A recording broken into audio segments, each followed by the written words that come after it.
Hello, team, and welcome to episode 37 of Creative English 2025 by popular request.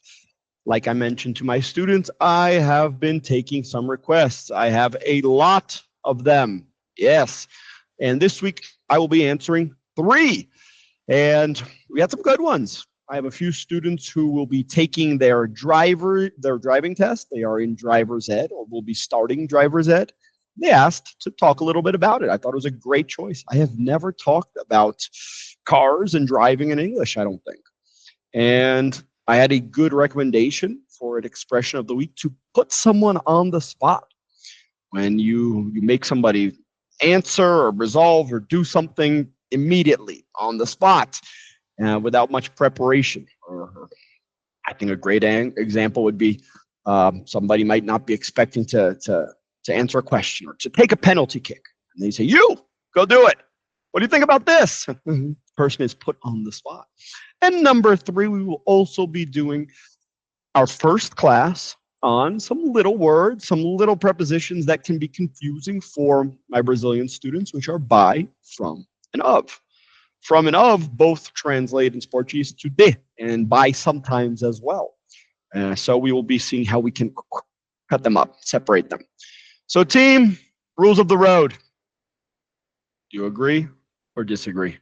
And I know it's kind of silly, but it's also kind of true.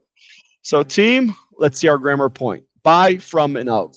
And I think by is the least de of the dis, and it's about who is doing the thing. The agent, not like 007, but the person who is doing, the doer of the action. It doesn't even need to be a person. If you are traveling by plane, you're just there sleeping, eating, watching the movie while the plane is flying. And this is also especially prevalent with the passive voice. So if I say João kicked the ball, you know who kicked the ball. But if I use the passive voice and say the ball was kicked, you don't know unless I say by João. So we will see this for works like the book was written by somebody, this was done by this person, and any use of the passive voice, if you know who did the action, there should be a by in there. We use this for transportation. This is where I think it is like de in Portuguese. And we can also talk about how, the means you did something. How did you build the table? By myself. So that's how we would use by. Now, from, I think, was the most linear. I can't really think of an exception in this case, but from is about the origin. Where did this start from? And some quick examples. This ora pro nobis, delicious, is from Viçosa. I work from starting at 9 to 5. And you'll see this combo a lot of the from with the to. You have the from, it's a starting point, and you have the to, which is the destination. I'm going straight from work to the gym. You start at work, you go to the gym. And number three, and really I think I hear more of my students switching from and of than by, but of is about possession. This is mine. And all right, I'm going to pause this. Remember, in English, we do use our apostrophes, and I think that's the best way to communicate. João's dog sounds more natural than the dog of João. But when we use this of, it is about possession, and it also does sound more formal.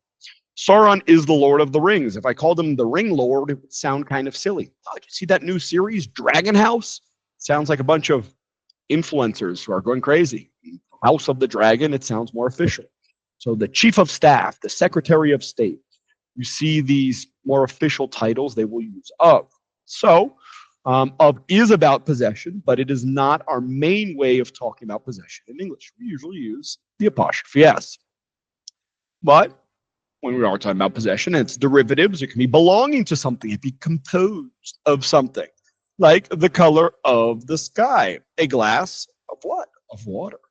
And TLDR, I will be continuing with this. I like this expression of the week. You will be seeing more. If you remember one thing from this grammar point, it is use by for who doesn't, use from for where it starts or comes from, and use of for what it belongs to or is made of.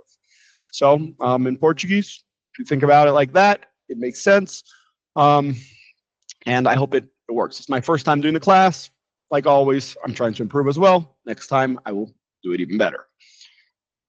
Team, We have some practice exercise. The record so far is 9.5. I wasn't able to give a complete 10 because the student noticed I was going to correct them and corrected themselves. So 9.5. So we still have a few classes left. Maybe somebody will get the score. Team, some driving vocab. Usually I pick 3, but there were so many good ones that 10, but some are like 2, a comparison. Let me see. Speeding, going fast.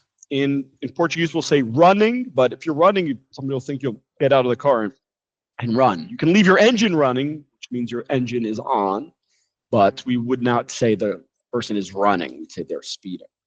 To honk, bam, bam. It's also the sound of goose makes.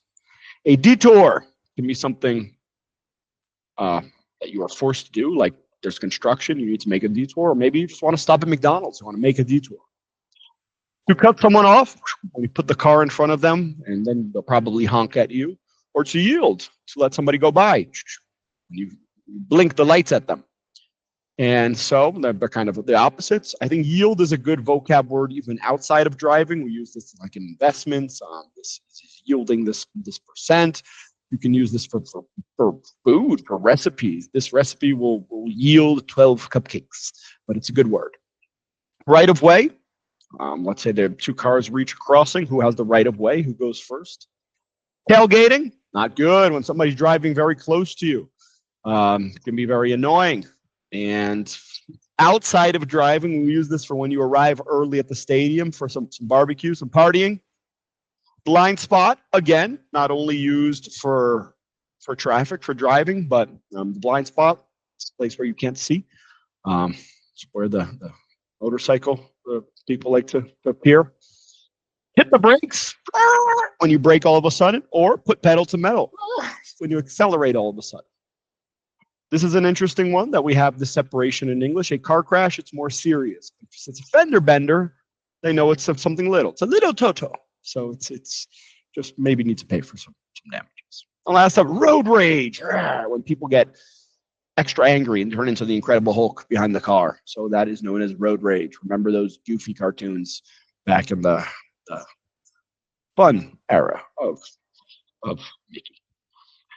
Team, I have a 5-star recommendation. I've really enjoyed this YouTube channel. They talk about companies, businesses, specifically in the US, that grew and then fell. So I thought this was really cool.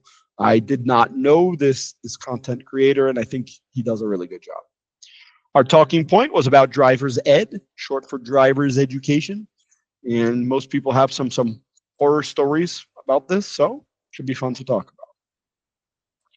Tips for new drivers. I got my students to give me some good tips. I'll start with mine. Date the mirrors. When you start driving, you want to look up ahead and, focus in front of you, but I think most bad things happen to the sides, those places that you don't see. So date the mirrors. It's mine. Some tips, I guess, are for the test. Take a pill before your test. Wasn't me. Blame Hannah for that one. Don't forget your seatbelt. More than one student told me that they didn't pass their test because they forgot. They were nervous. And lots of good ones. I'll leave them here for you. All right. I'll get a few more. I still have a few more classes. Team, that's what I've got for you. Like always, it's a pleasure. I hope to see you in class. Have a good one.